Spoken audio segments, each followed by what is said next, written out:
चलो यहाँ पर ध्यान देना सारे बच्चे, स्टार्ट करते हैं क्वेश्चन नंबर 8। तो क्वेश्चन नंबर 8 में क्या चीज गिवन है एक बार देख लो। यहाँ लिखा है a factory has two machines A and B.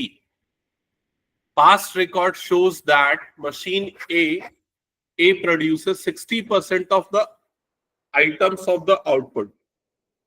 मतलब जो मशीन A है उसका प्रोडक्शन 60% है ओवरऑल प्रोडक्शन का, एंड मशीन बी प्रोड्यूसेस 40%। तो मशीन बी का जो प्रोडक्शन है रिमेनिंग 40% है। समझ में आ रहा है ये चीज? तो रैंडमली अगर हम किसी प्रोड्यूस्ड आउटकम को देखेंगे तो उसके मशीन ए से प्रोड्यूस होने की प्रोबेबिलिटी 60% है और मशीन बी से प्रोड्यूस होने की 40% है। Further, 2% of the item produced by machine A and 1% item of the machine B were defective. तो मशीन A के 2% डिफेक्टिव है, मशीन A के 2% और मशीन B के 1% आइटम्स डिफेक्टिव है। यहां तक क्लियर? ये डिफेक्टिव आइटम्स है। Okay, all the items are put into a stockpile and then one item is chosen at random. सारा आइटम को एक बॉक्स में डाल दिया और एक आइटम को रैंडमली चूज किया। It is found to be defective. तो आइटम क्या निकला? डिफेक्टिव। तो ये जो आइटम डिफेक्टिव निकला ये हमारा इवेंट हो जाएगा, इवेंट ए, जो चीज गिवन है। What is the probability that it is produced by machine B? तो इसके मशीन बी से प्रोड्यूस होने की प्रोबेबिलिटी जो हमें निकालना है, ये प्रोबेबिलिटी, ये इवेंट हो जाएगा E1। क्या यहाँ तक क्लियर हो गया सबको? अब सबसे पहले हम इवेंट्स डिफाइन कर लेते हैं। तो E1 की आइटम किससे प्रोड्यूस हुआ है? मशीन बी से। E2 वो आइटम किससे प्रोड्यूस हुआ है? मशीन ए से। ठीक है, और इवेंट ए जो गिवन होता है, तो यहां पर गिवन क्या है कि आइटम कैसा मिला है हमें? डिफेक्टिव। Item is defective. ये हो गया इवेंट ए। क्या यहां तक क्लियर हो गया सबको? अब आपको निकालना है यहां पर प्रोबेबिलिटी ऑफ E1 गिवन ए। आपको इस चीज की प्रोबेबिलिटी निकालनी है। तो फॉर्मूला क्या होता है इसका? Probability of E1 into probability of A given E1 divided bye, same चीज आएगी पहले तो, probability of E1 into probability of A given E1 plus probability of E2 into probability of A given E2। यहां तक clear हो गया सबको? अब एक एक करके सारे की वैल्यू लिखते हैं। तो सबसे पहले प्रोबेबिलिटी ऑफ E1 मतलब मशीन बी से प्रोड्यूस होने की प्रोबेबिलिटी, तो 40%। मैं सीधा सारी चीजों को परसेंटेज में लिख देता हूं क्योंकि सब परसेंटेज में। Probability of E2 60%। यहां तक क्लियर? A गिवन E1 कितना आएगा? 1%। क्योंकि E1 हमने इसको लिया है ना, थोड़ा सा कंफ्यूजन मत हो, इसलिए यहां पर मैं E1 E2 मार्क कर देता, ऐसा है। और probability of A given E2 2%। ये सारी वैल्यूज को यहाँ पर रख देते हैं। यहाँ पर भी 40% और 1% आ जाएगा। तो न्यूमरेटर में हो जाएगा 40 डिवाइडेड बाय डिनोमिनेटर में हो जाएगा 40 प्लस 120। तो ये हो जाएगा 40 बाय 160। तो आंसर आ जाएगा 1/4। चेक कर लो एक बार।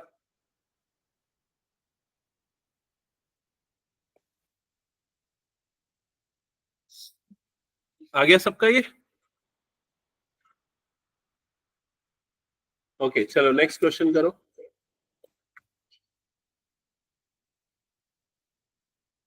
हटा दो ना इसको, मैं आंसर्स वेरीफाई करते रहना सुमांशु बीच बीच में। क्वेश्चन नंबर 9 पे आ जाते हैं।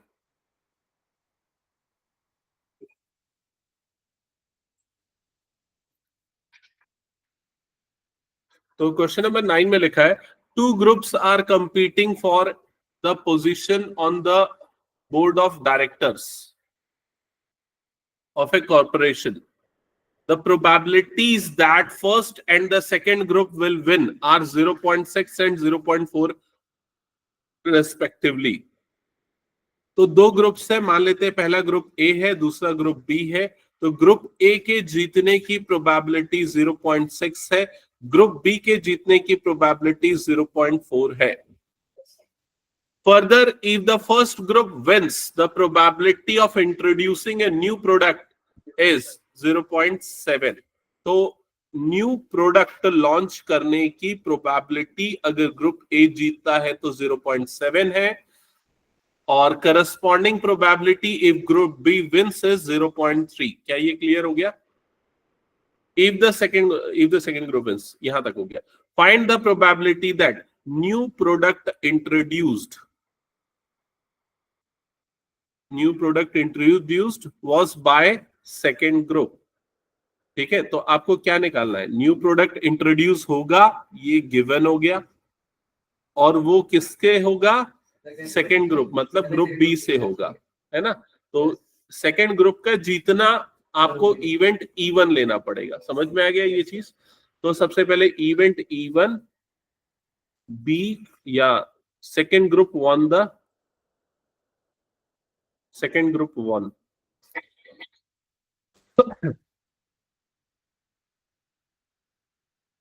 और E2 फर्स्ट ग्रुप वन।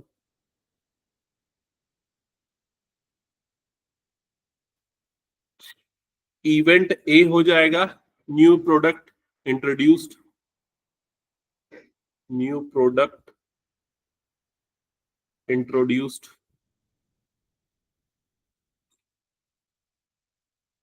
ठीक है। अब आपको यहां पर निकालना प्रोबेबिलिटी ऑफ E1 गिवन ए। तो फॉर्मूला क्या लगेगा? Probability of E1 into probability of A given E1, numerator में आएगा, और डिनोमिनेटर में भी सिमिलर टाइप की चीजें।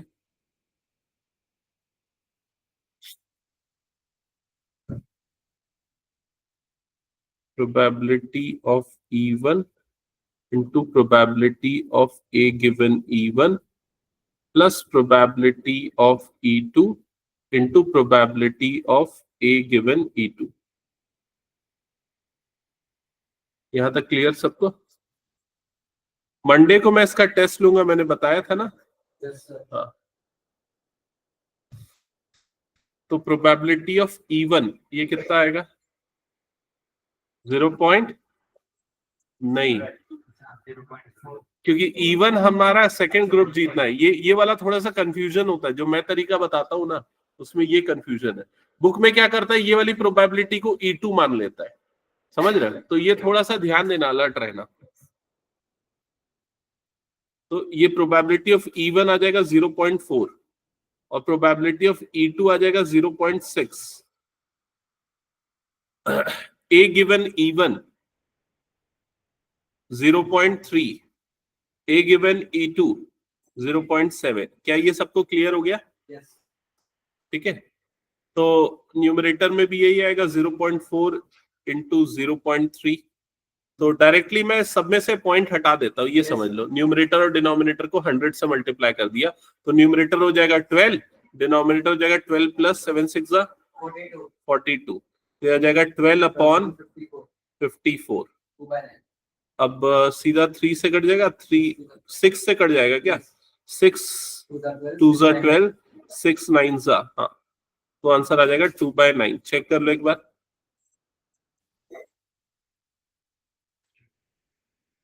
हो गया ये। ऑनलाइन में केशिता सॉल्व कर रहे हो, वैभव और ऐश्वर्या? Yes sir. ओके, चलो नेक्स्ट क्वेश्चन पे जाते हैं। क्वेश्चन नंबर 10, जल्दी से देखो क्या लिखा हुआ है, पढ़ो।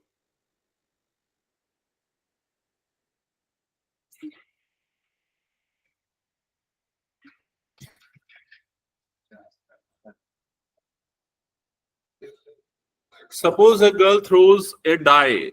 If she gets 5 or 6, she tosses a coin 3 times and notes the number of heads. If she gets 1 2 3 4, she tosses a coin once and notes whether a head or tail obtained. Experiment समझ में आएगी नहीं? पहली बार throw किया, 5 या 6 आया तो 3 बार toss करेगी, नंबर ऑफ हेड्स का काउंट करेगी। और अगर 1 2 3 4 आया तो एक ही बार टॉस करेगी और चेक करेगी हेड है या टेल है। If she obtain exactly 1 head, तो उसको एग्जैक्टली 1 हेड मिला है, ये चीज गिवन है। तो इवेंट ए ये हो जाएगा गेटिंग एग्जैक्टली वन हेड, तो पहले इवेंट ए लिख देते हैं, गेटिंग वन हेड। फिर उसके बाद वाली स्टेटमेंट क्या है, what is the probability that she threw 1 2 3 4। तो इवेंट इवन हमारा क्या हो जाएगा, गेटिंग 1 2 3 4। समझ में आ गया ये चीज। तो इवेंट E2 क्या होगा, गेटिंग 5 एंड 6। ये क्लियर हो गया सबको। अब बेस थ्योरम का फॉर्मूला तो पता ही है, प्रोबेबिलिटी ऑफ इवन गिवन ए। तो क्या होता है formula, probability of even into probability of A given even, बाद में देखेंगे कैसे कैसे आता है, divided by probability of even into probability of A given even plus probability of E2 into probability of A given E2। यहां तक सबको क्लियर हो गया। अब इसके बाद एक एक वैल्यूज निकालते हैं। तो प्रोबेबिलिटी ऑफ E1 बताओ क्या आएगी इसकी प्रोबेबिलिटी। E1 मतलब कि ये आना 1 2 3 4 आना, तो उसकी 4/6 मतलब 2/3। 4/6 ही लिख देता हूं फिलहाल में, ठीक है, 4/6।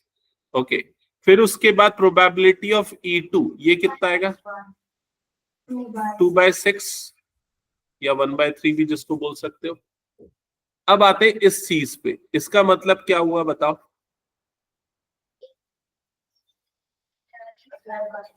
इवन हुआ है मतलब आउटकम क्या है 1 2 3 4। तो वो कॉइन को कितने बार टॉस करेगी, एक बार। और एक बार टॉस करने में एक हेड आने की प्रोबेबिलिटी 1/2। तो ये प्रोबेबिलिटी कितनी आएगी, 1/2। समझ में आया सबको ये। अब ये वाला पार्ट बताओ, ए गिवन E2। ए गिवन E2 मतलब कि E2 हुआ है, E2 हुआ है मतलब आउटकम क्या है 5 या 6। तो वो कितने बार टॉस कर रही है, 3 बार। 3 बार टॉस करेगी तो आउटकम क्या होगा, triple H, HHT, HTH, THH, ऐसा होगा। और क्या क्या होगा, HTT, THT, TTH, और आखिरी क्या हो जाएगा, ट्रिपल T। ऐसा ही होगा। टोटल 8 आउटकम्स आएंगे। अब इसमें इवेंट ए जो गिवन है, क्या गिवन है, एग्जैक्टली वन हेड। एग्जैक्टली ये वर्ड मैंने लिखा नहीं, लेकिन यहाँ क्वेश्चन में लिखा है एग्जैक्टली वन हेड है, मतलब एक हेड आया है। तो बताओ इस सिचुएशन में एक हेड आने की प्रोबेबिलिटी कितनी होगी, 3/8। तो इसकी प्रोबेबिलिटी कितनी आ जाएगी, 3/8। क्या ये सबको समझ में आ गया, क्लियर ना, नहीं आया समझ में। देखो इसमें क्या बोला, इवेंट E2 ऑकर हुआ है। E2 मतलब कि उसने जब टॉस किया तो 5 और 6 आया, और एक्सपेरिमेंट के अकॉर्डिंग अगर 5 और 6 आता है तो वो कॉइन को 3 बार टॉस करेगी। 3 बार टॉस करेगी तो क्या क्या पॉसिबल आउटकम होंगे, ये सारे पॉसिबल आउटकम होंगे। अब बोल रहा है कि उसको एग्जैक्टली वन हेड मिला, तो उसको एक हेड मिलने की प्रोबेबिलिटी E2 मतलब उसको ये मिला था गिवन ए, मतलब सॉरी ए निकलने की प्रोबेबिलिटी मतलब वन हेड आने की प्रोबेबिलिटी। तो इसमें वन हेड वाले कितने काउंट है, 1 2 और 3 है ना वन हेड। तो एग्जैक्टली वन हेड वाले 3 फेवरेबल, ऑल पॉसिबल कितने हो गए 8।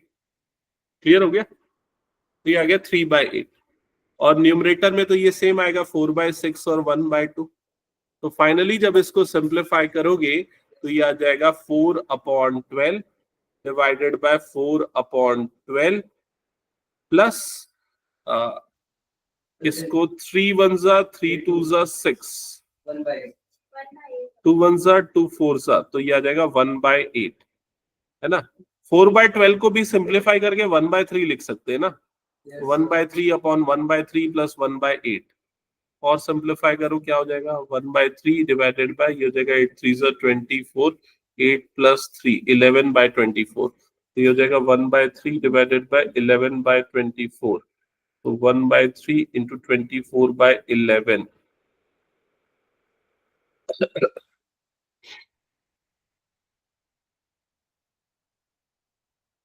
आ रहा है ये आंसर? ठीक है,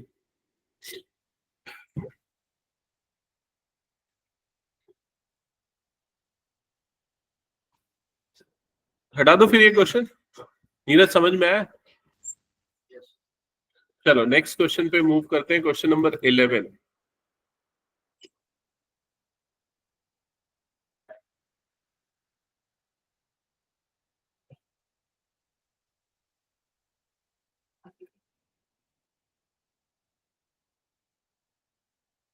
स्टार्ट करो सॉल्व करना।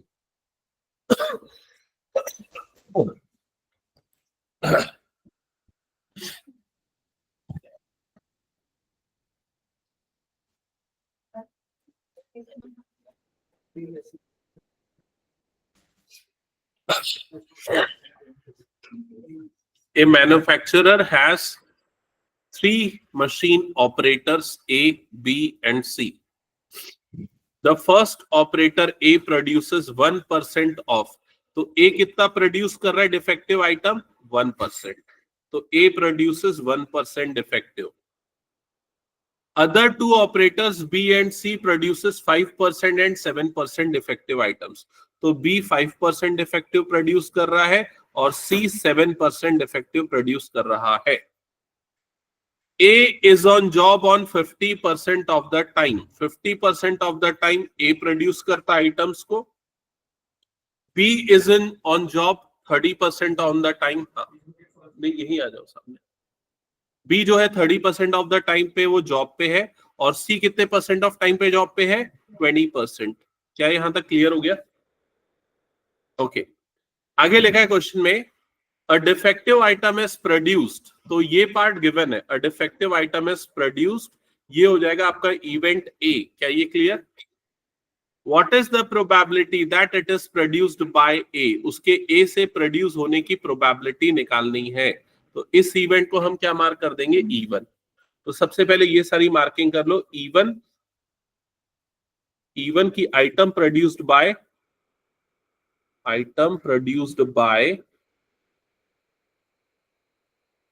ए. E2 क्या हो जाएगा? Item produced by B. और E3 हो जाएगा आइटम प्रोड्यूस्ड बाय सी. यहां तक क्लियर हो गया सबको? और इवेंट ए जो हमें गिवन है, तो हमें क्या गिवन है कि defective item is produced. Defective item produced. यहां तक क्लियर? ओके अब नेक्स्ट जो हमें फाइंड आउट करना है उसके लिए बेस थ्योरम लगाएंगे. Probability of E1 given A. हाँ तो फॉर्मूला लिख लो.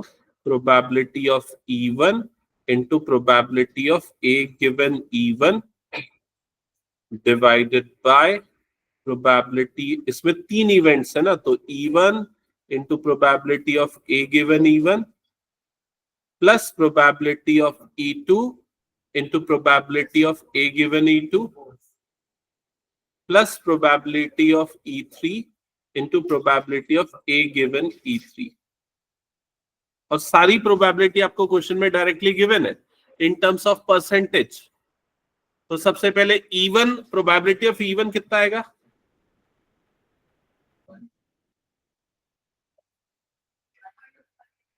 0.5, लेकिन हम परसेंटेज में ही रहने देते हैं तो 50, इसको 50 लिखेंगे. ठीक है. और probability of A given E1, तो ये 1% मतलब कितना हो गया? 1.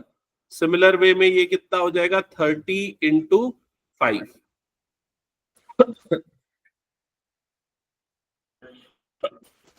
Plus 7 into 20. समझ गए? या 20 इंटू 7 जो भी लिखो. तो न्यूमरेटर में वही आएगा 50 इंटू 1. तो न्यूमरेटर हो गया 50, डिनोमिनेटर कितना होगा? 50 प्लस 5 3 जा 15 मतलब 150 प्लस 7 2 जा 14 मतलब 140. सो विल गेट 50 अपॉन कितना आ जाएगा? 200 और 340. So answer will be 5/34. आ गया सबका?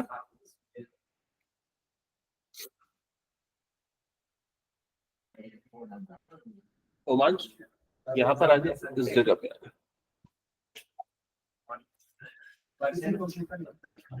नेक्स्ट क्वेश्चन स्टार्ट करो, क्वेश्चन नंबर 12 सॉरी। ये हो गया ना सबका? क्वेश्चन 12, हाँ।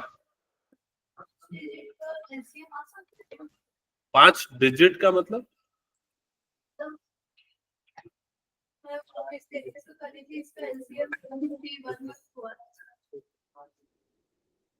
आ सकता है, ऐसा नहीं है कि नहीं आ सकता, लेकिन तुम कैलकुलेशन कुछ गलत कर रही हो। इतना लंबा कैलकुलेशन जाना नहीं चाहिए।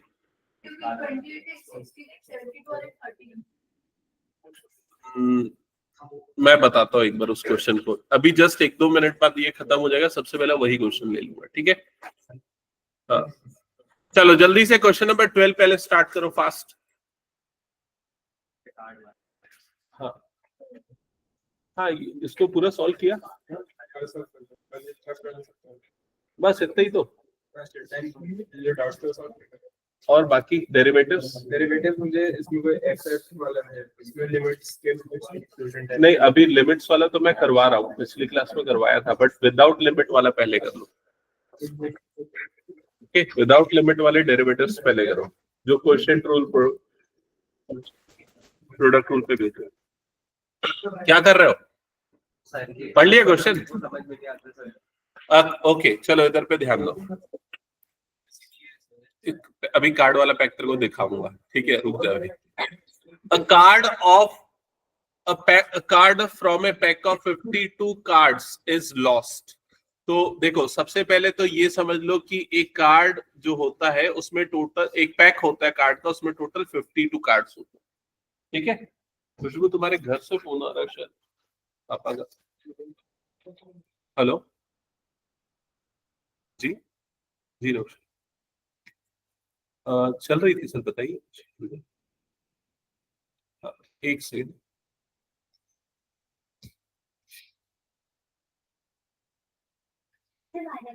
हाँ, so a card from a pack of 52 cards is lost. तो 52 कार्ड्स का एक पैक है, उसमें से एक कार्ड जो है वो लॉस्ट हो गया, ठीक है? तो अगर इसमें से एक कार्ड लॉस्ट हो जाएगा तो जो पूरा पैक है उसमें कितने कार्ड्स बचेंगे? 51 कार्ड्स बचेंगे। यहां तक का प्रोसेस क्लियर हो गया सबको? अब आगे लिखा है 2 cards are drawn and found to be both diamonds. तो यहां से 2 कार्ड्स निकाले जा रहे हैं, ओके? तो यहां से 2 कार्ड्स निकाल रहे हैं और दोनों कार्ड्स कौन से निकले हैं? डायमंड। क्या यहां तक क्लियर हो गया? Find the probability that the lost card being diamond. तो ये जो लॉस्ट कार्ड है उसके भी डायमंड होने की प्रोबेबिलिटी निकालनी है। क्या यहां तक क्लियर हो गया सबको? तो 2 कार्ड हमने जो ड्रॉन किए उसे फिर से डाले या फिर नहीं, प्रोसेस दोबारा मैं एक्सप्लेन कर रहा हूं, सुनना ध्यान से। सबसे पहले 52 कार्ड्स का एक पैक था, ठीक है? उस पैक में से एक कार्ड जो है वो लॉस्ट हो गया, ये वाला कार्ड जो है वो लॉस्ट हो गया। ये कौन सा लॉस्ट हुआ है ये नहीं पता है, लेकिन जो रिमेनिंग कार्ड्स बच गए, कितने बचे? 51। उसमें से हमने 2 कार्ड्स निकाले और दोनों कार्ड्स कौन से निकले? डायमंड। तो जो लॉस्ट कार्ड था उसके डायमंड निकलने की प्रोबेबिलिटी आपको बतानी। क्या ये क्लियर हो गया? अब देखो यहां पर जिस भी चीज की प्रोबेबिलिटी आपको निकालनी होती है उस इवेंट को आप क्या नाम देते हो? इवन। तो इवन क्या लिखो यहां पर? लिखो इवन कि लॉस्ट कार्ड जो है वो क्या था? Diamond. Lost card is diamond. और इवन के बाद जो E2, E3, E4 ये जो भी इवेंट्स हम लेते हैं वो इसके कॉम्प्लीमेंट्री इवेंट होते हैं।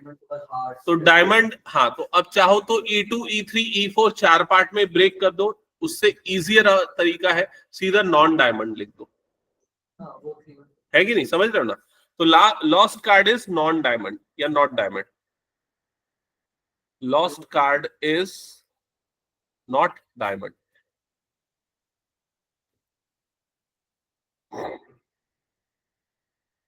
इवेंट ए, अब इवेंट ए कैसे लेंगे? नहीं, इवेंट ए जो हमें पता है, जो गिवन है, तो इस क्वेश्चन में पढ़ो क्या लिखा है? 2 cards are drawn and found to be diamond, the two drawn cards are found to be diamond. ये इवेंट ए है, two drawn cards are diamond. क्या ये क्लियर हो गया सबको? ओके अब आपको किस चीज की प्रोबेबिलिटी निकालनी है? प्रोबेबिलिटी ऑफ E1 गिवन ए। और फॉर्मूला पहले लिख लेते हैं, फिर बाद में कैलकुलेशन करेंगे। तो फॉर्मूला है probability of E1 into probability of A given E1, clear? Divided by, formula लिखो, वैल्यूज पुट करो। हाँ? फर्स्ट प्रिंसिपल ना मैंने लास्ट क्लास में पढ़ाया था, बट अभी फर्स्ट प्रिंसिपल अप्लाई मत करो, currently direct derivative find out करो, देन मैं फर्स्ट प्रिंसिपल बताऊंगा। Question number 4। का जो फर्स्ट प्रिंसिपल वाला पार्ट नहीं, direct without using first principle, फॉर्मूले वाला।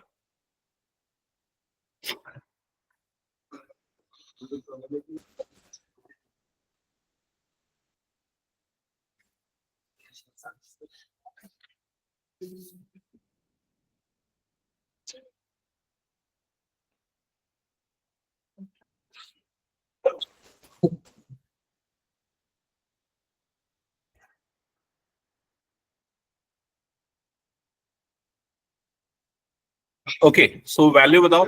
सबसे पहले प्रोबेबिलिटी ऑफ E1 की वैल्यू। हाँ, तो E1 मतलब डायमंड निकलने की प्रोबेबिलिटी, लॉस्ट कार्ड के डायमंड होने की। तो अभी देखा जाए तो टोटल 52 कार्ड्स थे, जिसमें 13 डायमंड होते। ध्यान से सुनना, तेरे लिए बता रहा हूँ नीरज। 13 डायमंड होते, 13 क्या होते हैं? हार्ट होते हैं। 13 क्या होता है? स्पेड होता है। और 13 क्या होता है? क्लब होता है। हो सकता है मैंने अलग डायग्राम बना दिया हो। तो ये तो टोटल 13 होते, तो 13/52 ये हो जाएगी उसकी प्रोबेबिलिटी। क्या ये समझ में आ गया? तो probability of E2 non diamond की प्रोबेबिलिटी, तो नॉन डायमंड कितने होते हैं? 13 + 13 + 13 मतलब 39। तो ये कितना हो जाएगा? 39/52। क्या ये क्लियर सबको? अब probability of A given E1, इसका मतलब क्या हुआ? गिवन E1 का मतलब जो कार्ड लॉस्ट हुआ वो कार्ड क्या था? डायमंड। तो अगर डायमंड लॉस्ट हुआ तो अब जो 51 का पैक हमारे पास बचा है उसमें 12 डायमंड है, और बाकी सारे जो कार्ड है वो कितने हैं? 13 13 13 है। समझ गए ना? तो अब जो दो कार्ड हमने निकाला वो दोनों कार्ड के डायमंड होने की प्रोबेबिलिटी कैसे निकलेगा? नहीं, एक नहीं, दो निकल रहा है ना। तो पहले कार्ड का दो निकाल रहे हैं, तो 12/51 इंटू 11/50। समझ में आ गया?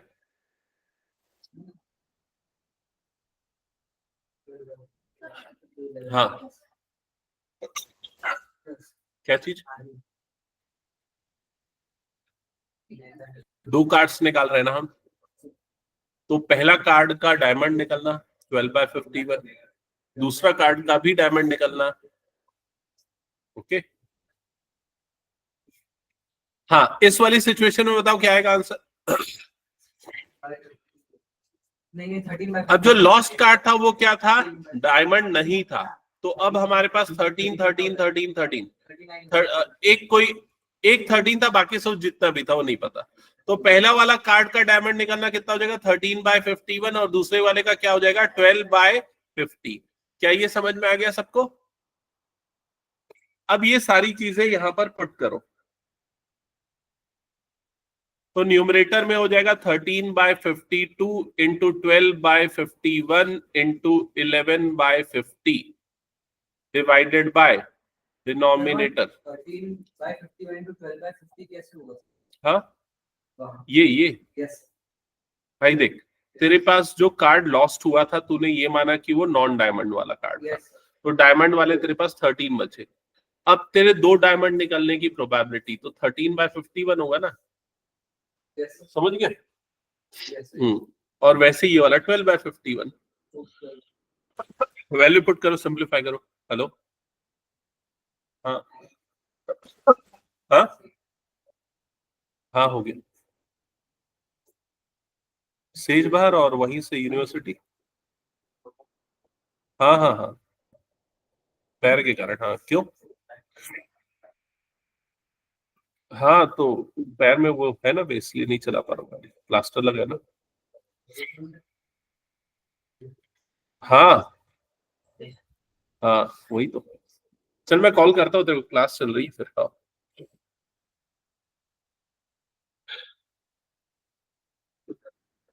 यहाँ तक हो गया सबका। अब देखो डिनोमिनेटर वाली टर्म इसमें से सब में से कैंसल आउट हो जाएगी, क्या ये क्लियर हो गया? तो यहां पर क्या बच जाएगा, 13 इंटू 12 इंटू 11, और डिनोमिनेटर में 13 into 12 into 11 plus 39 into 13 into 12, ऐसे ही हो जाएगा। फिर 13 और 12 को भी कॉमन निकाल के काट ही दो, तो क्या बच जाएगा यहाँ पर, 11 अपॉन 11 प्लस 39, तो 11 अपॉन 50, ये आएगा आंसर। बुक में चेक करना एक बार, वही है। तो देखो कोई ज्यादा कैलकुलेशन नहीं करना पड़ा। अगर वो 13/52 को 1/4 लिखते तो हो सकता है कैलकुलेशन बढ़ जाता। हटा दो इसको मैं।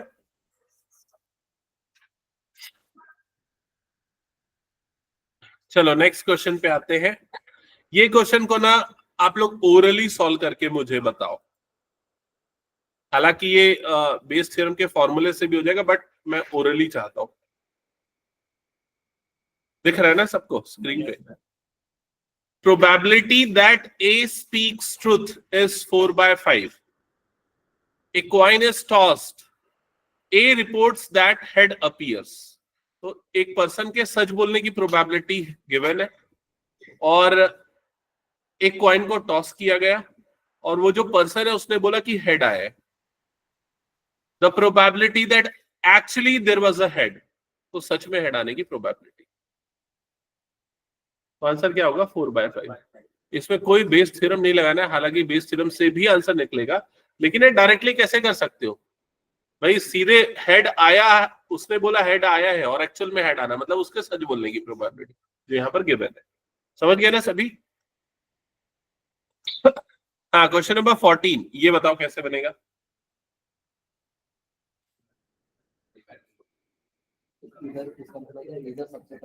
जस्ट अ सेकेंड, मैं इसको कॉपी कर देता हूँ उस जगह पे, फिर उसके बाद। हाँ ये बताओ मुझे, ये वाला पार्ट सबको पता है ना, सबसेट। Yes, sir. तो A is a subset of B, ये पता है। तो कितने बच्चों को ये पता है अगर सबसेट होता है तो ए इंटरसेक्शन बी की वैल्यू क्या होती है? क्या होती है? ए इंटरसेक्शन बी की वैल्यू क्या हो जाएगी, ए। समझ गए ना, क्योंकि ए के सारे एलिमेंट बी के अंदर आ रहे हैं, तो जब इंटरसेक्शन कॉमन लेंगे तो पूरा ए आएगा। इसका मतलब probability of A intersection B जो होगा वो किसके इक्वल हो जाएगा, प्रोबेबिलिटी ऑफ ए के इक्वल हो जाएगा। ये वाला लाइन क्लियर हो गया सबको? अब क्वेश्चन में देखो क्या दिया हुआ है, क्वेश्चन में सारी जगह पे probability of A given B, probability of A given B, probability of A given B, ये लिखा हुआ है। तो अगर हम probability of A given B का फॉर्मूला बनाए तो क्या होता है, probability of A given B का formula, probability of A intersection B upon probability of B, ये होता है। अब probability of A intersection B की वैल्यू कितनी होती है, प्रोबेबिलिटी ऑफ ए, तो ये हो जाएगा probability of A upon probability of B. क्या ये ऑप्शन आपको दिख रहा है? कौन सा है? नहीं है ये ऑप्शन, ऑप्शन ए में उल्टा है। ठीक है, तो अब कैसे डिसाइड करेंगे, तो देखो इसके लिए ना एक तरीका समझो। हाँ एक सेकेंड सुनना ध्यान से। अब जो प्रोबेबिलिटी ऑफ बी है, किसी भी इवेंट की प्रोबेबिलिटी, वो लेस देन और इक्वल्स टू क्या होता है, 1। क्या ये क्लियर हो गया? अब मैं प्रोबेबिलिटी ऑफ बी को ऐसे क्रॉस मल्टीप्लाई कर देता हूं, तो यहां पर 1 बचेगा और यहां पर क्या बच जाएगा, 1 अपॉन प्रोबेबिलिटी ऑफ बी, ऐसा ही बनेगा। अब इस पूरी इनइक्वालिटी में मैं प्रोबेबिलिटी ऑफ ए से मल्टीप्लाई कर देता हूं दोनों तरफ, तो इधर पे क्या हो जाएगा, प्रोबेबिलिटी ऑफ ए, और इधर पे क्या हो जाएगा, probability of A upon probability of B. क्या ये क्लियर हो गया? और ये वाली जो वैल्यू है, ये वैल्यू ये किसके इक्वल है, चेक करो, probability of A given B के। तो probability of A is less than और equals to probability of A given B. अब चेक करो ऑप्शन कौन सा करेक्ट है। ऑप्शन सी सही है। समझ में आया? नहीं बन रहा है क्या? तो बन रहा है मेरे पास का डिवीजन का फॉर्मूला याद है, डिवीजन और multiplication product two and question two एक बार याद है। तो देख लो, नहीं लिखा है क्या इसमें? इसको फॉर्मूले का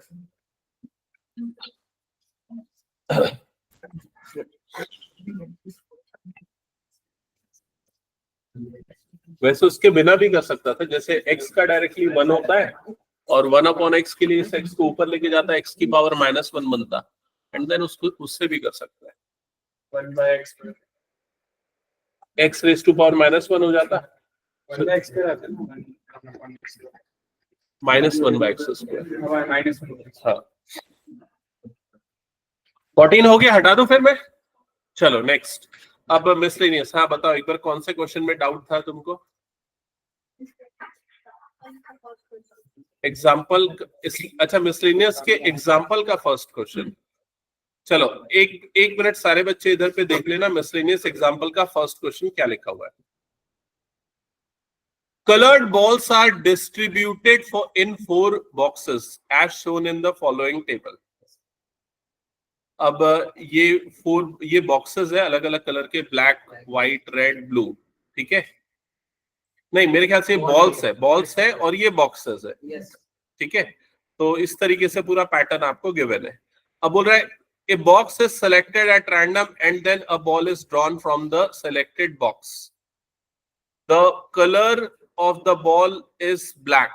तो जो भी बॉल निकाला वो ब्लैक कलर का निकला। What is the probability that the ball is drawn from box 3? तो उसके बॉक्स 3 से निकलने की प्रोबेबिलिटी निकालनी है।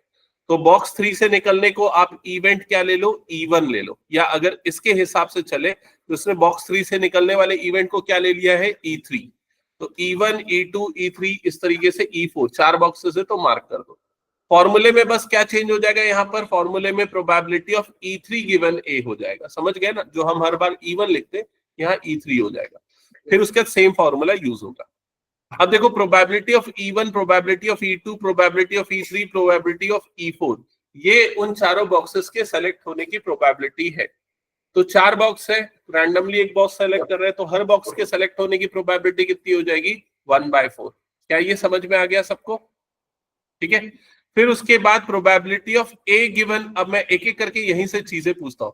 Probability of A given E1, मतलब कि पहले बॉक्स से ब्लैक बॉल निकलने की प्रोबेबिलिटी, तो कितना हो जाएगा? 3 डिवाइडेड बाय ये पूरा। तो 3 डिवाइडेड बाय कितना आ जाएगा? ये 18। तो पहले वाले का कितना आ जाएगा? 3/18, जो कि कितना होगा? 1/6। तो इसलिए देखो यहां पर आया होगा ये 3/18 ही लिखा है उसने, उसको 1/6 लिख। समझ गए? फिर उसके बाद दूसरे बॉक्स से ब्लैक निकलने की प्रोबेबिलिटी, तो 2 डिवाइडेड बाय ये पूरा, मतलब कितना हो जाएगा? 8। हाँ 1/4। तीसरे से 1 डिवाइडेड बाय ये पूरा, तो कितना आ जाएगा? 1/7। और 4 कितना आएगा? ये 4/13। 4/13। तो क्या यहां तक समझ में आया? ये सारे नंबर्स निकाल के यहाँ पुट कर देना। फिर ज्यादा कैलकुलेशन मत करो, सीधे 1/4 को कॉमन निकाल के काट दो। तो ऊपर में क्या बच जाएगा? यहाँ पर 1/7। यहाँ पर कितना हो जाएगा? ये 1/6 प्लस 1/4 प्लस 1/7 प्लस 4/13। समझ में आया? तो नंबर अपने आप छोटे हो जाएंगे। फिर उसके बाद सिंप्लीफाई करो। पीहू समझ में आया मैं क्या बोल रहा था? तो तुमने वो मल्टीप्लाई किया होगा, इसलिए कैलकुलेशन बड़ा हो जा रहा होगा, है ना? तो बन जाएगा ना ये क्वेश्चन? चलो ठीक है। अब इसके बाद नेक्स्ट मैं सीधे सीधे आ जाता हूं मिसलेनियस में।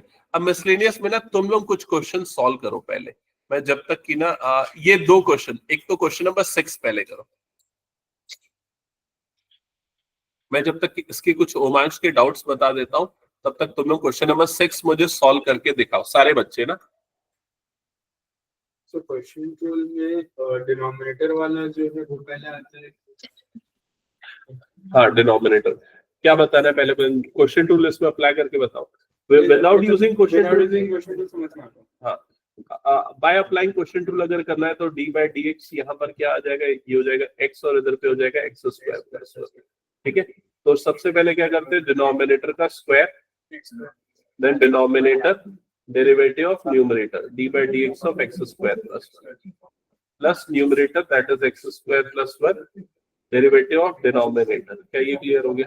प्लस नहीं, सॉरी यहाँ माइनस होता है, ठीक है, दैट्स इट। तो पहले डिनोमिनेटर आता है, फिर न्यूमरेटर का derivative minus numerator, than denominator. Okay, तो पहले इसकी प्रैक्टिस कर ले, उसके बाद फिर मैं फर्स्ट प्रिंसिपल बता दूंगा। ये हो गया फर्स्ट प्रिंसिपल ना, मैं ऑलरेडी पिछली क्लास में बताया हूँ। ये जो f वाले क्वेश्चन से ये कौन से, कोई फर्क नहीं पड़ता, उसको डिफरेंशिएट करो। फर्स्ट प्रिंसिपल वाला है क्या? इंडिकेटिव पॉइंट्स, हाँ मैं बताता हूँ, आज ही कर क्लियर करो। बन रहा है ये क्वेश्चन?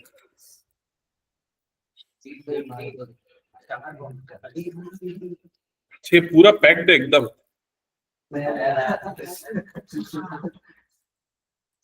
इसमें ज्यादा कार्य जो कर भी है। हाँ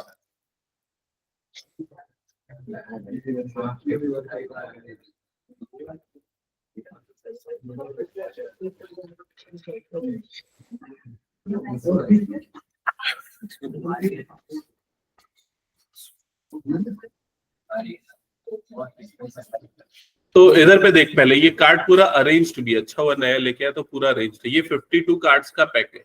इसमें ना सबसे पहले ये वाले जो कार्ड्स देख रहे हैं ना, ये इसको क्या बोलते हैं हम? इसको बोलते हैं स्पेड, ठीक है, हिंदी में काला पान जो बोलते हैं, ठीक है। तो इसमें देख कौन कौन से कार्ड्स है, पहले देख कितने कार्ड्स है, कौन कौन से कार्ड्स है, कौन कौन से तरह के, अरेंज भी कर उसको ए बी उस ऑर्डर में। बाकी बच्चे ये क्वेश्चन सॉल्व करो, बाकियों को तो पता है ना कार्ड्स के बारे में।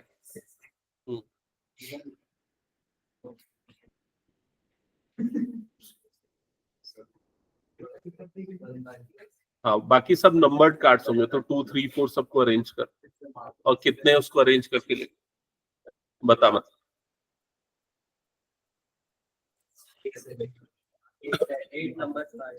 और ये 4, 8 + 4 13, समझ गया? 8 सॉरी 8 नंबर 8 कैसे होगी? तो टोटल कितने? ये नंबर कार्ड्स 10 है। नहीं 10 नहीं है, लक्ष्य तो अपना क्वेश्चन सॉल्व कर। 9 है, 2 से लेके 10 मतलब कितने हैं? 9 कार्ड्स है। और एक क्या हो गया? एस हो गया, जो एक है ना उसको एस बोलते हैं। और वो जो 3 क्या है? फेस कार्ड्स है, समझ गए? तो ये सारे कार्ड्स एक सूट से बिलोंग करते हैं, जिसको क्या बोलते हैं? स्पेड, ठीक है। और ये कौन से कलर के कार्ड है? ब्लैक कलर के कार्ड्स है, ओके। फिर उसके सिमिलर वे में ये वाले कार्ड्स को देख, ये वाले कार्ड्स को देख,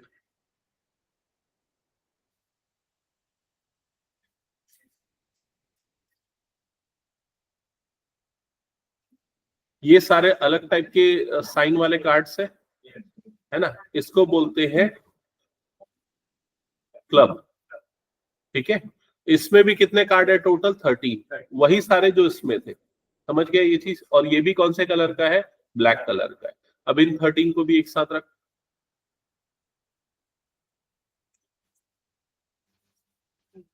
उसको भी मिला देना वो, हाँ एक सूट जो है ना उसके कार्ड को एक साथ रख, 13 को, समझ गया? ये एक सूट एक साथ हो गया। एक और बच गया, एस बच गया, उसको भी रख दो उसके साथ।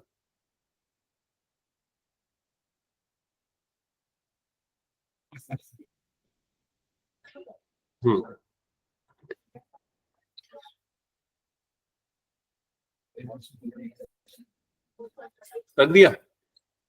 हाँ अब इसको पकड़, ये कौन सा सूट है? ये है डायमंड, इसके भी वही 13 कार्ड्स होंगे, समझ गया? और ये कौन सा सूट है? ये है हार्ट, इसके भी वही 13 कार्ड्स हैं। टोटल कितने हो गए? 52, समझ गया? अब अगर तेरे को पूछता है कि रेड कार्ड कितने हैं, तो आंसर कितना आएगा? 26, क्योंकि 13 + 13। ब्लैक कार्ड कितने हैं? 26। अब अगर पूछता है कि हार्ट वाले कितने कार्ड्स है, तो 13 हो गए। डायमंड वाले कितने हैं? 30। समझ में आ गई ये चीज? ठीक है, और क्या जानना है अब इसमें? अब इससे वही probabilities अब जैसे अगर मान ले कि एक कार्ड गुम गया और वो कार्ड डायमंड का था, तो अब डायमंड कितना हो गया तेरे पास? 12। टोटल कार्ड कितने हो गए? 51। समझ में आ गया ये चीज? तो अकॉर्डिंगली यही सिचुएशन फॉलो होगी। अब अगर मैं पूछूंगा कि एसेस कितने होते हैं, ए कितना होता है? 4 होता है, क्योंकि सब में एक एक है। किंग कितना होता है? 4 होता है, सारे कार्ड 4 होते हैं। अब अगर मैं पूछूं फेस कार्ड्स कितने होते हैं? फेस कार्ड मतलब जैसे किंग, क्वीन और जैक, ये 3 हो गए, और सभी में एक एक, मतलब 3 4 जा 12, तो 12 फेस कार्ड्स होते हैं। समझ में आ गया ये चीज? तो ये ध्यान में रहेगा डेटा। अब जो भी क्वेश्चन आएगा वो इसी डेटा से घुमा फिरा के आएगा। क्लियर? दे दे। अब और अगर डाउट होगा तो आराम से उसको देख के समझ लो और क्वेश्चन से मैच करते हुए समझो। ठीक है?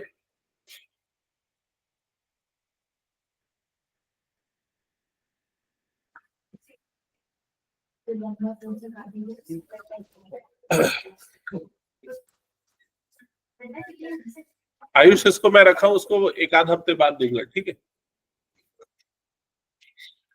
वो 10th वालों को, 11th वालों को बचा सबका प्रोबेबिलिटी। हाँ, तो किसी का आया 6th का आंसर? Yes sir, आ गया sir. 1/50, 2/5 and 8/50। Okay, so yes, box A से निकलने की प्रोबेबिलिटी, तो उस समय ए वाले इवेंट को क्या ले लेना? E1, और फिर सॉल्व करना। बॉक्स बी के लिए E2 गिवन है, बॉक्स सी के लिए E3 गिवन है। समझ गए ना सभी ये? Yes sir। Okay, question number 7 8, ये दो क्वेश्चन सॉल्व करो जल्दी।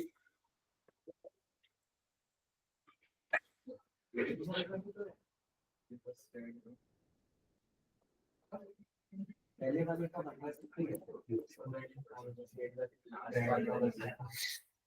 आयुष, तेरा निकला कि नहीं? ये 7th 6th नहीं बना? क्यों नहीं बना? क्या क्या छोड़ा है बता।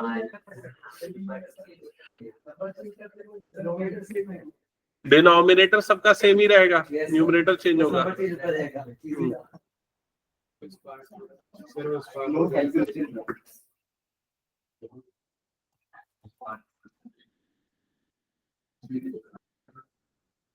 तो बोला नहीं उससे बाकी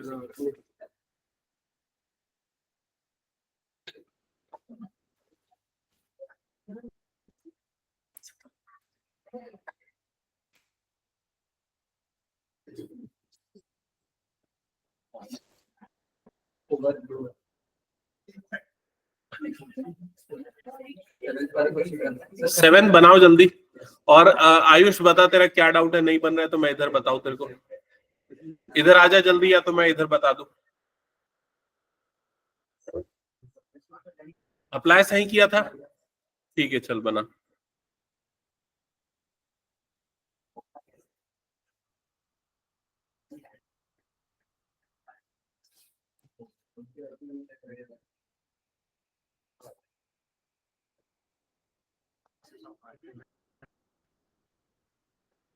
ऑनलाइन में तुम लोग सॉल्व कर रहे हो कि नहीं? Aishwarya, Keshita? Yes sir. Okay,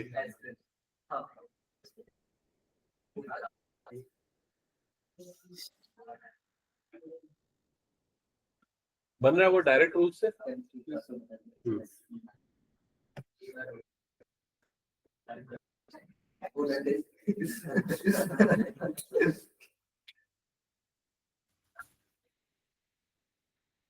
so question number 7 क्या लिखा हुआ है? Assume that the chances of patient having a heart attack is 40%।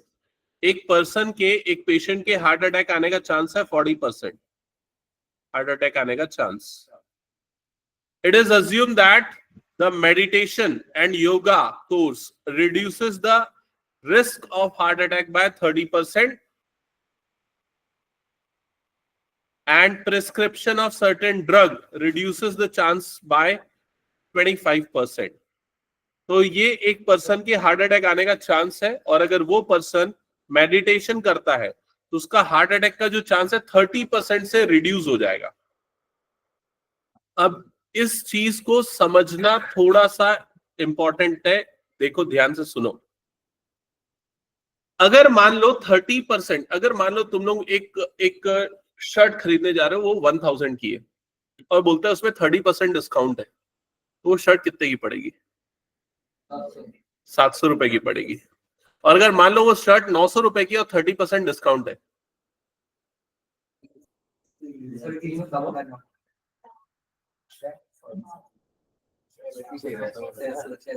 नहीं, अगर वो शर्ट 900 रुपए की है, 300 रुपए डिस्काउंट है, तो वो शर्ट कितने की पड़ेगी? 30% डिस्काउंट है तो कितने की पड़ेगी? 30% डिस्काउंट है,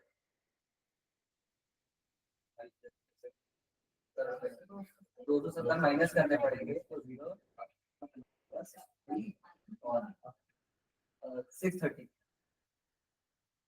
तो अब सुनो इधर मेरी बात ध्यान से, सारे बच्चे ध्यान से सुनो, ये सिर्फ मैथ्स में नहीं, तुम लोगों को हमेशा शॉपिंग करते समय भी काम आएगा, ठीक है? क्योंकि अगर मान लो ये 900 रुपए की शर्ट है, 30% डिस्काउंट है, तो नॉर्मली तुम लोग क्या करते हो, 900 का 30% निकालते हो। तो 30% ऑफ 900 तो कैसे निकलेगा? 30/100 इंटू 900। ये कटेगा, ये कटेगा, 9 3 कितना हो जाएगा? 27, मतलब कितना हो जाएगा? 270। फिर इसमें से 270 को माइनस करोगे तो आंसर कितना आएगा? 630। ये करते हो ना, लेकिन शॉप वाला ऐसा नहीं करता है। शॉप वाला कैलकुलेशन तुमसे फास्ट करेगा, वो ये देखेगा 30% डिस्काउंट है, मतलब जो इसकी प्राइस है वो आपको कितने की पड़ेगी? 70% इसकी टोटल एक्चुअल वैल्यू हो जाएगी। समझ गए? तो सीधे क्या निकाल लो? 70% ऑफ 900। समझ में आया ये चीज? तो कितना हो जाएगा? 7 9 63, मतलब कितने का आएगा? 630 का। क्या ये समझ में आया? तो अब कभी भी डिस्काउंट अगर आपको दिया हुआ है, जैसे मान लो किसी चीज में आपको 20% का डिस्काउंट है, तो आप सीधा उसका क्या निकालो? उसका एक्चुअल अमाउंट का 80% निकाल लो। क्या ये क्लियर हो गया सबको? ठीक है, तो वैसी ही चीज यहां पर अप्लाई करना है। अगर किसी पर्सन को का 40% चांस है हार्ट अटैक आने का, और मेडिटेशन या योगा उसको 30% रिड्यूस कर देता है, तो अब उसके हार्ट अटैक आने का चांस कितना होगा? 70% ऑफ 40%।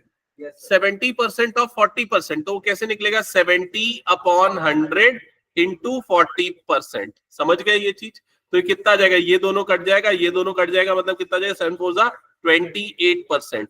तो अब उसके हार्ट अटैक आने का चांस कितना रह गया? 28%।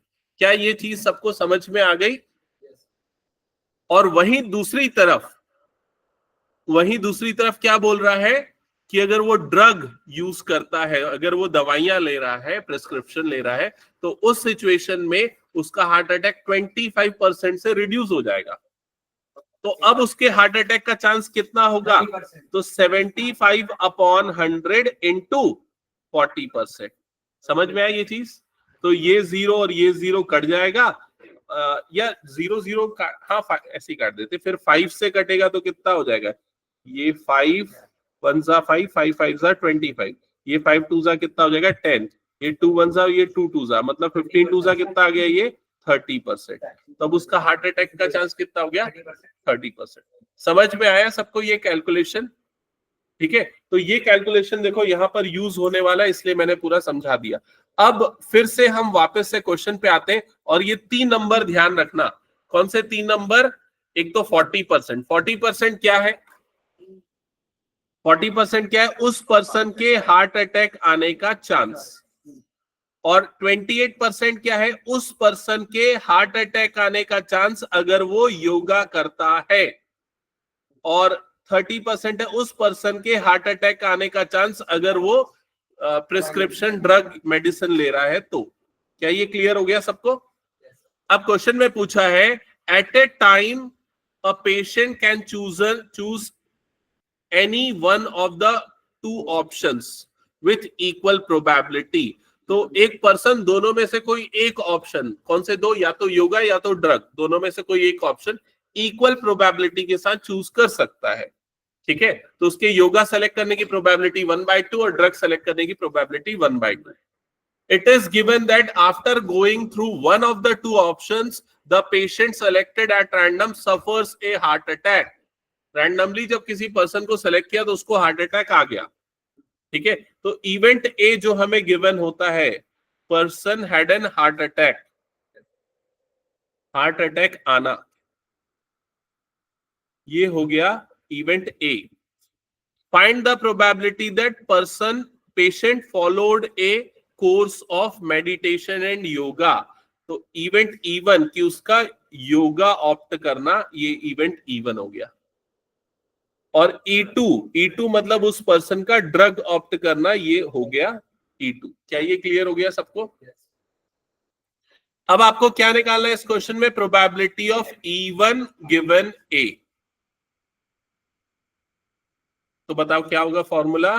Probability of E1 into probability of A given E1 upon probability of E2 into probability of A given E2 plus sorry ये E1 पहले लिखना चाहिए ना, E1 plus probability of E2 into probability of A given E2। एक बार check करो यहां तक समझ में आया? अब सबसे पहले ना मुझे ये दो चीजों के आंसर बताओ, इसका और इसका क्या क्या आएगा? नहीं, 1/2 1/2। E1 मतलब उसका योगा ऑप्ट करना, E2 मतलब उसका ड्रग या मेडिकेशन लेना। तो दोनों को ऑप्ट करने का चांस उसका इक्वल है। और A गिवन E1 मतलब उसने अगर योगा ऑप्ट किया है तो इवेंट ए होना मतलब उसको हार्ट अटैक आना। तो इसका चांस कितना है? 28%। और वैसे इसका भी कितना हो जाएगा? 30%। ले सकते हैं, चलेगा। क्योंकि अगर चाहे 1/2 लो तो भी कोई फर्क नहीं पड़ेगा, क्योंकि 1/2 कॉमन निकल के कट जाएगा, है ना। तो 1/2 कॉमन निकल के कट जाएगा और ऊपर में 28 बचा, नीचे में 28 प्लस 30 मतलब ये हो गया 28/58। फिर ये 2 से कटेगा, सीधा 2 से पहले काट देते हैं 14, और ये 2 से कटेगा 2 2 4 2 9 14/29। Yes, sir. Yes. क्या ये समझ गए सभी? ये क्वेश्चन इंपॉर्टेंट क्वेश्चन था ना। और एक्चुअली मैं पहले ना इसके मिसलेनियस के वो क्वेश्चंस पहले करवा दे रहा हूँ जो थोड़े ज्यादा इंपॉर्टेंट है।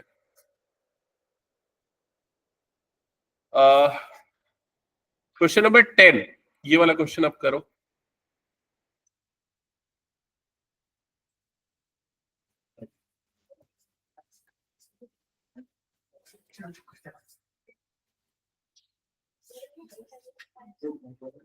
चलो करो तो जल्दी क्वेश्चन नंबर 10।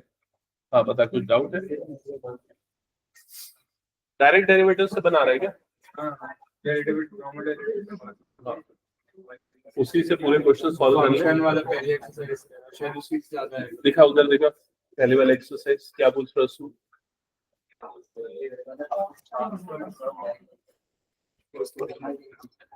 इसको भी डायरेक्ट डेरिवेटिव से कैसे निकाल सकते हैं? जैसे इसको डिफरेंशिएट करेगा तो आप बातें नहीं, क्वेश्चन सॉल्व करो जल्दी जल्दी। इसका डेरिवेटिव क्या हो जाएगा? 3 f dash of x is equal to 3। now put x is equal to 2, so 2 put करेगा तो ये 3 का 3 रहेगा, answer will remain same. Next इसका डेरिवेटिव क्या हो जाएगा? 99x, ओके सॉरी 99 x नहीं है, x की वैल्यू 100 पुट करेगा, कोई फर्क नहीं पड़ेगा क्योंकि यहाँ पर 99 बस बचा है। सिमिलर वे में इन सब के डेरिवेटिव डायरेक्टली वैसे ही आएंगे। इसका डेरिवेटिव क्या है? इसका डेरिवेटिव किसका? fx equal to हाँ 0 आएगा, हाँ ठीक है। इसका डेरिवेटिव जैसे निकालना है तो क्या हो जाएगा? 2x प्लस 2 और फिर x की जगह पे क्या पुट कर देना? 2, तो कितना हो जाएगा? 6। 2x मतलब 6 प्लस 8 आ जाएगा उसका आंसर। क्लियर? तो कैसे सॉल्व कर सकते हैं? अभी ऐसे ही कर ले। और जो नीचे है ये भी वैसे हो जाएगा। हाँ ये भी वैसे ही होगा।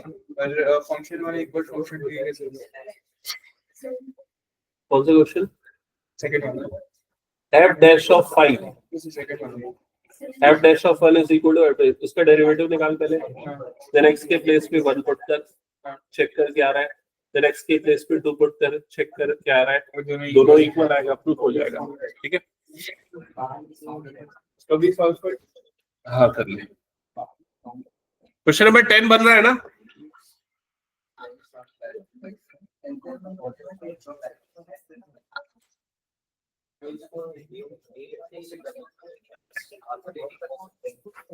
तो स्टैटिस्टिक्स से क्या है? ओके ठीक है, मतलब 2 ही चैप्टर्स आ रहे हैं ना। Limits and constants.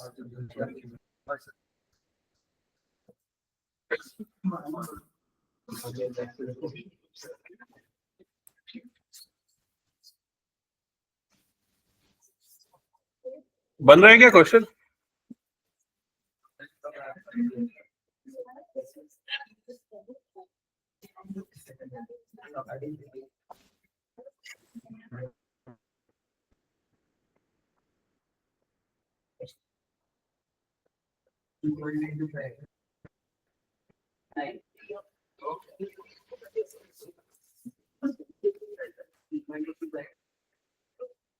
वो रहेगा अपना transfer ball is black I think and then a ball is drawn from a bag से बॉल निकालने को इवन नहीं बोला क्या बात है?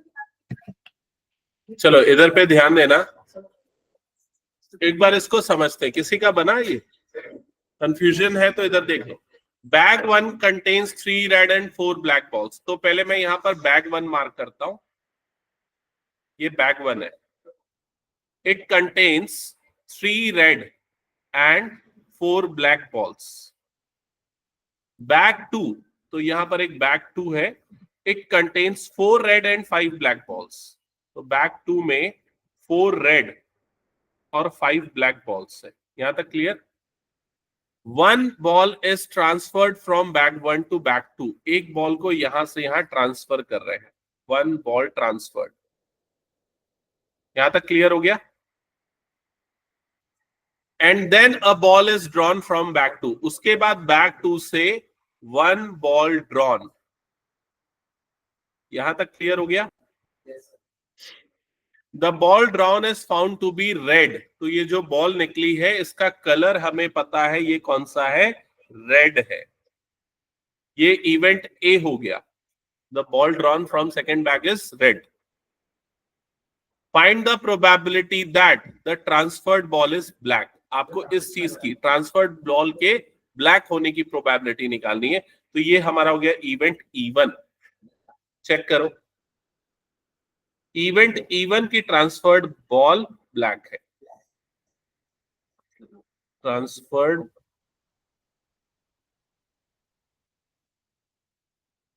Ball black. तो E2 क्या होगा बताओ? Transferred ball is red. Event A जो गिवन है, ball drawn from second bag, ball drawn from second bag is red. क्या ये पूरा प्रोसेस समझ में आ गया? अब दिमाग नहीं, फॉर्मूला लगाओ, उसके बाद वैल्यू देखेंगे।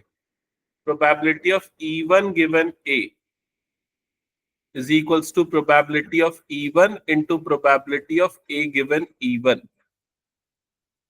divided by probability of E1 into probability of A given E1 plus probability of E2 into probability of A given E2। यहां तक हो गया सबका? हाँ, अब तुम लोग मुझे बताना एक एक करके ये चीजें। ये प्रोबेबिलिटी ऑफ E1 की वैल्यू बताओ मुझे क्या होगी। प्रोबेबिलिटी ऑफ E1 मैं एक बार फिर से तुम लोगों को बताता हूं। E1 मतलब ट्रांसफर्ड बॉल, ट्रांसफर्ड बॉल का ब्लैक होना, ये E1 की प्रोबेबिलिटी है। तो ट्रांसफर्ड बॉल के ब्लैक होने की प्रोबेबिलिटी क्या होगी? 4/7। 4/7। यहां तक क्लियर हो गया? और प्रोबेबिलिटी ऑफ E2 कितना होगा? अरे E2 पूछ रहा, E2 मतलब सेकेंड बॉल का जो बॉल ट्रांसफर्ड है उसका क्या होना? रेड होना। 3/7। क्या ये क्लियर? अब A given E1, A given E1 का मतलब है कि जो बॉल ट्रांसफर हुई वो कौन से कलर की हुई, ब्लैक कलर की।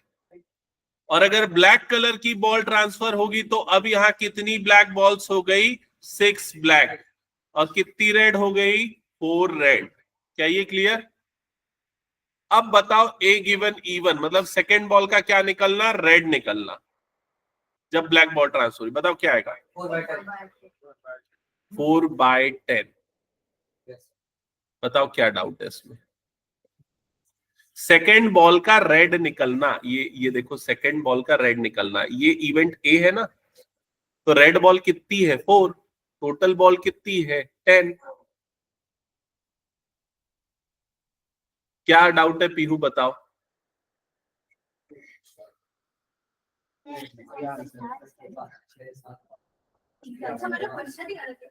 अब probability of A given E2 बताओ क्या होगा, ए गिवन E2। अब कौन सी बॉल ट्रांसफर हुई है, E2 मतलब कि रेड बॉल, तो रेड बॉल कितनी हो गई, 5, ब्लैक बॉल कितनी हो गई, 5, तो कितना हो जाएगा ये, 5/10। क्या ये क्लियर?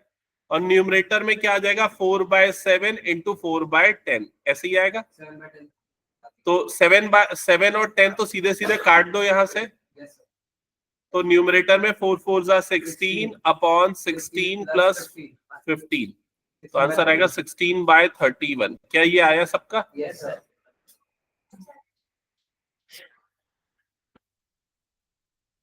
हटा दो फिर ये क्वेश्चन में।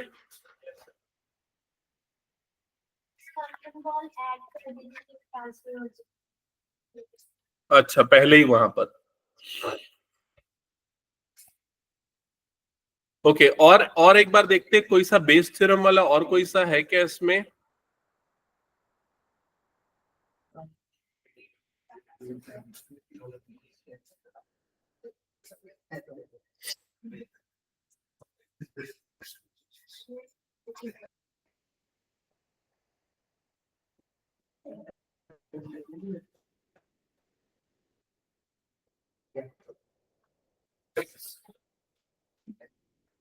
आई थिंक बेस का और कोई क्वेश्चन इसमें दिख नहीं रहा है, तब तक तुम लोग ये 2-3 क्वेश्चन एक बार देख लो। Question number 1,